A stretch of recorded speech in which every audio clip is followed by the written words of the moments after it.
के थारे ଅଧବାଟରେ ଅଛନ୍ତି ବର୍ତ୍ତମାନ ଅଛନ୍ତି କିଛି ଭକ୍ତ ଅଛନ୍ତି ଭକ୍ତମାନେ ଅଛନ୍ତି ଫୁଲ ଦୀପ ଏବଂ ନଡ଼ିଆ ଧରିକି ଅଛନ୍ତି ଅଧବାଟରେ ବର୍ତ୍ତମାନ ରଥ 1/2 କିଲୋମିଟର ଦୂରରେ ଅଛନ୍ତି। ବର୍ତ୍ତମାନ ଭକ୍ତଙ୍କ ମନରେ କ'ଣ ରହିଛି ପ୍ରଭୁ ଜଗନ୍ନାଥଙ୍କୁ ଦର୍ଶନ କରିବେ ଏବଂ ଭୋଗ ପୂଜା ଜିନିଷ ସାମଗ୍ରୀ ସବୁ ରଖିକି ବସିଛନ୍ତି। ଆସନ୍ତୁ ତାଙ୍କଠୁ ସିଧାସଳଖ କଥା ହେବା ପଚାରି ବୁଝି ନେବା ତାଙ୍କ ପରିଚୟ ଏବଂ ପ୍ରଭୁ ଜଗନ୍ନାଥଙ୍କୁ ଅପେକ୍ଷା କରିଛନ୍ତି ଦର୍ଶନ କରିବା ପାଇଁ। ସାର୍ ଆପଣଙ୍କ ପରିଚୟଟା ଆମେ ଜାଣିବାକୁ ଚାହିଁବୁ। ମୁଁ ବାମନ ଚରଣ ମଲ୍ଲିକ।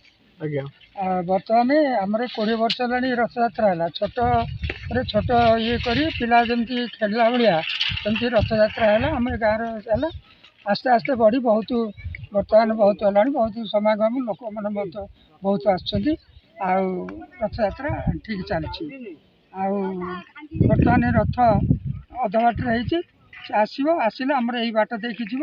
ଆମେ ତାଙ୍କୁ ଅପେକ୍ଷା କରୁଛୁ ଏଠି ତାଙ୍କୁ ସମ୍ମାନ ଦେବୁ ବୋଲି। ଆଉ ରଥ କରନ୍ତି ଆମର ପୂର୍ବରୁ ଅଛନ୍ତି ଆମ ପାଖରେ ଅଛନ୍ତି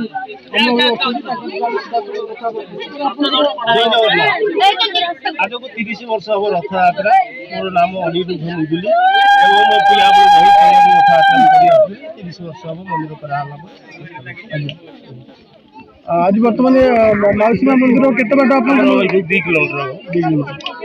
ଆଉ ବର୍ତ୍ତମାନ ସୁଦ୍ଧା ଆଜି ଯୋଉ ପ୍ରଭୁ ଜଗନ୍ନାଥ ରହିବେ ମାଉସୀ ମା ମନ୍ଦିର ରହିବେ ଆଜି କେତେ ଦିନ ପରେ ପ୍ରଭୁ ଆସିବେ? ବାହୁଡ଼ା ଦଶମୀ ଦିନ ରଥ ବିଜେ କରି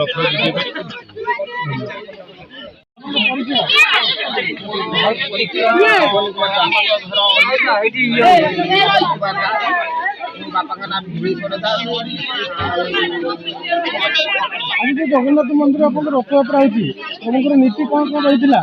ତାଙ୍କର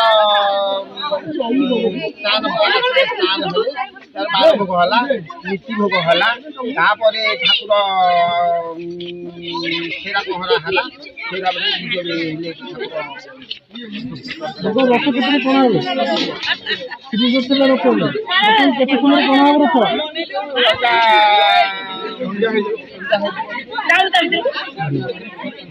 ମୋ ନାଁ ସୁବିନ କୁମାର ମୁଦୁଲି ଗ୍ରାମ। ରଥଯାତ୍ରା ତମର ଏଠି କେତେ ବର୍ଷ ହେଲାଣି? ଆଜକୁ ପ୍ରାୟ 25 ବର୍ଷ ହେଲାଣି ଆମ ସାଇଡ଼ରେ ରଥଯାତ୍ରା ଅନୁଷ୍ଠିତ ହେଉଛି। ବହୁ ବର୍ତ୍ତମାନ କେତେ ଖୁସି ଲାଗୁଛି ରଥଯାତ୍ରା ହେଉଛି ଆପଣଙ୍କ ଗାଁରେ ଜଗନ୍ନାଥ ଶ୍ରୀ ଜଗନ୍ନାଥଙ୍କ ମନ୍ଦିରରେ ରଥଯାତ୍ରା ପୁରୀ ଦେଖିବାକୁ ଯାଉ ଏଠି ମୁଁ ଦେଖିବାକୁ ଲାଗୁଛି ବହୁତ ଆନନ୍ଦ ଲାଗୁଛି। ଆମର ଭାଗ୍ୟ ତ ନାହିଁ ପୁରୀରେ ରଥ ଟାଣିବା, ତେଣୁ ଏଠି ଆମେ ସେଇ ଖୁସି ଆମେ ଅନୁଭବ